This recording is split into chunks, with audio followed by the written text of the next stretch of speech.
పట్టేసుకున్నాను పప్పు. చూడండి, చెప్పినా కదా మెత్తగా పట్టుకోవద్దు, కచ్చపెక్కలాగా పట్టుకోవాలి. మరీ సన్నగా కాదు, మరీ మెత్తగా కాదు. తర్వాత ఇక ఇది ఉంది కదా పచ్చిమిర్చి, నేను పట్టేసుకున్న ఈ పచ్చిమిర్చి దీంట్లో వేసుకోవాలి. ఈ పప్పు కూడా కొంచెం పక్కకు తీయమని చెప్పిన కదా, అది ఇప్పుడు వేసుకోవాలి.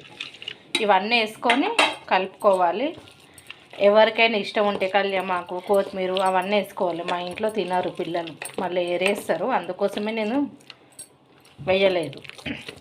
దీన్ని ఏం చేయాలంటే మనము వడ వేసినప్పుడల్లా ఇట్లా కలుపుకుంటూ ఇట్లా నొక్కుకుంటూ వేయాలి వడ. అట్లయితే బాగా వస్తుంది, చాలా చాలా బాగుంటుంది, టేస్టీగా ఉంటుంది.